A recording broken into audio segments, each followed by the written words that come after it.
Wow, my last video performed really bad. Let's see how the one before that did. Oh my goodness!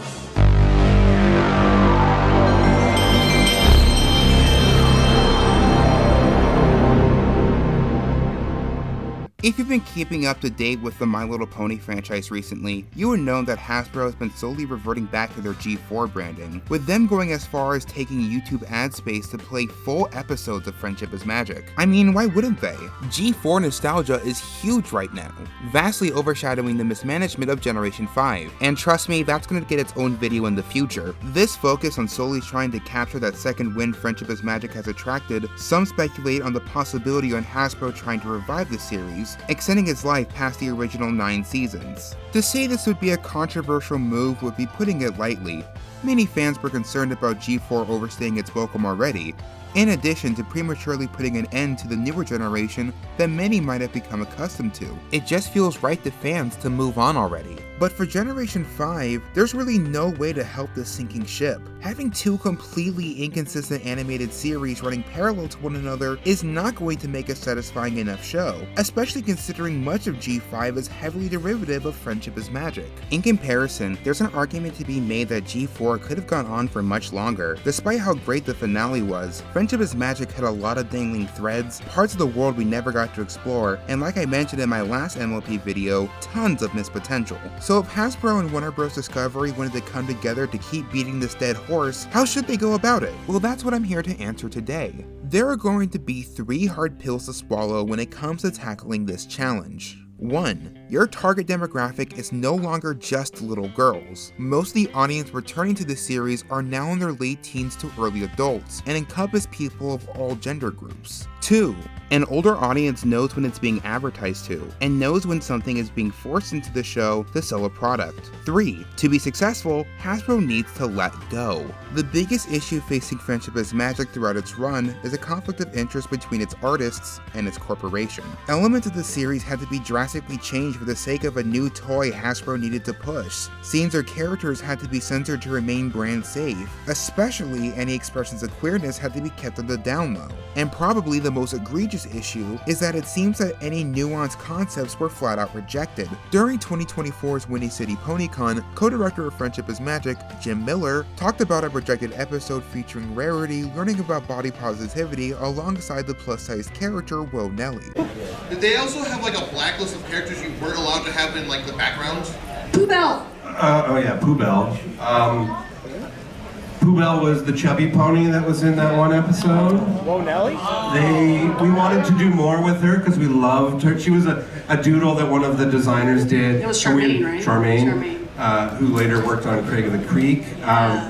She did this drawing, we thought it was amazing. We wanted to put her in an episode, we put her in the episode, and then Hasbro got really touchy that they thought we were making fun of fat people, or that we were encouraging eating disorders. Because we wanted to do this whole episode where she ends up becoming a model for Rarity, and Rarity has to learn how to make plus size clothing and how beauty comes in all shapes and sizes. This would have sounded like a perfectly fine, even progressive episode that would have been in character for Rarity, but that episode being rejected just shows how limited they were.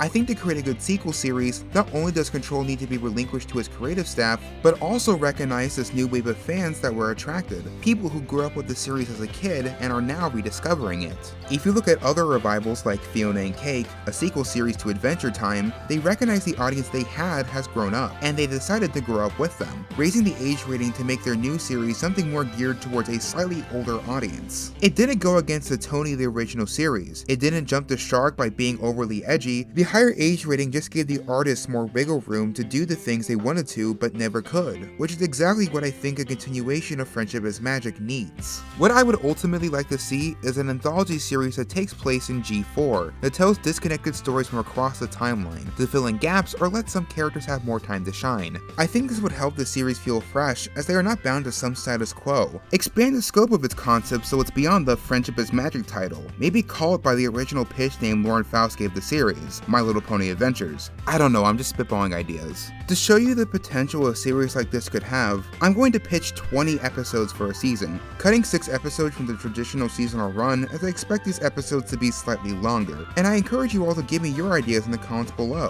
Who knows, I might do a part 2 where I give more pitches and I read out yours. So without further ado, let's jump in to the first episode.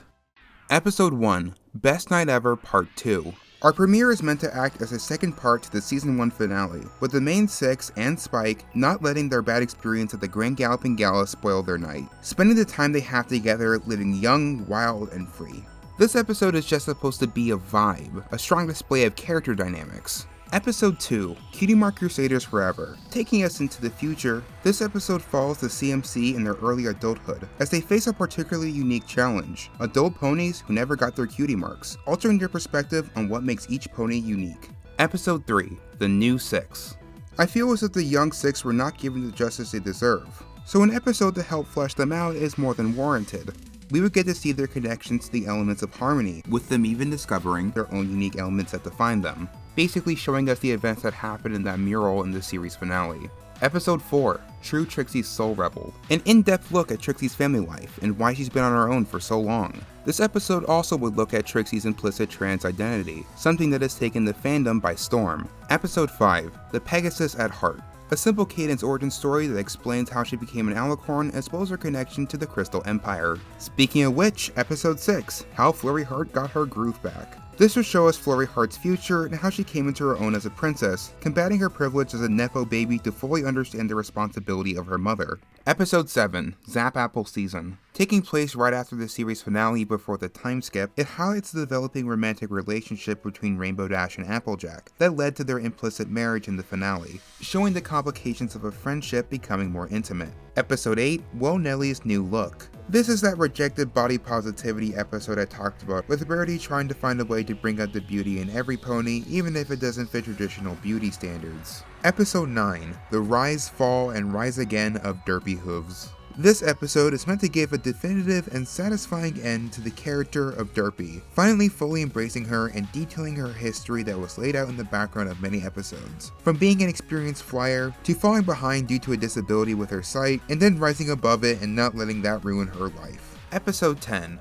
Where in the World is Sunset Shimmer? Returning to the Earth of Equestria Girls, this episode would finally answer the long-ass question of where the human Sunset Shimmer was this entire time. And much like the Trixie episode pitched previously, maybe this can be an opportunity to allow Sunset to express her intended bisexuality. Episode 11, What's the Plural of Draconiquus? This is a simple episode that gives a more in-depth look into Discord species and his home dimension, with Discord being the only one to leave their realm because he used to perceive his powers as inherently bad. Episode 12, The Dawn of Luster. Following immediately after the series finale, we get to learn more about Twilight's apprentice, Luster Dawn, and her friends, as well as see how much Equestria had developed since Twilight's rule. Episode 13, Will the Real Grogar Please Stand Up? Here we see the return of the real Grogar in a conquest against Equestria. To defeat him, Queen Chrysalis, Kirek, and Flurry Heart return in one last chance at redemption. Episode 14, A Home for Little Strongheart. Over the Barrel is probably the most controversial episode of Friendship is Magic due to its mishandling of the commentary on settlers versus indigenous Americans because of how sanitized the perspective has to be for a kid's show. But in a teen series, you can really push it forward and discuss concepts like colonialism and reparations. Episode 15, The Lone Pinky. A bit of a lighthearted episode, this is a continuation of Too Many Pinkies, following the One Escaped Pinkie Pie clone featured in the episode Saddle Row Review. Imagine us, but way less creepy. Episode 16, Sombra Out of the Shadows. An origin story for the titular character that not many people really knew what his deal was. Just a way to help his appearances feel more impactful or threatening when revisiting the original series. Episode 17, Which Way the Apple Falls. Dead Parents episode. Yep, I'm going there. Make it abundantly clear what happened to Bright Mac and Pear Butter just after the birth of Apple Bloom, with the young Applejack and Big Mac needing to recover from immense grief as their grandmother becomes their new caretaker. Okay, this is a bit misleading. It's more about the recovery of death rather than the death itself. Episode 18 and 19, The Tale of the Two Sisters, Part 1 and 2. The penultimate finale that gives an in-depth origin to how Celestia and Luna became alicorns whilst under the teachings of Star Swirl. This episode would also give ample explanation of Daybreaker and Celestia's vague comment about her once manifesting before. Finally, episode 20,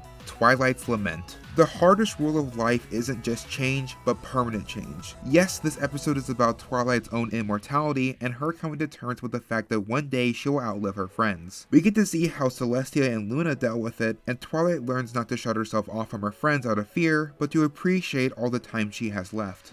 Now, wasn't that nice? While I do hope one day that Hasbro will be ready to move on to something new, I think much like Transformers, it wouldn't hurt to return to older generations every once in a while. And for something as special as G4, I can understand why it would be hard for anyone to let go. And if they're able to give this another shot, I hope it's made with genuine passion.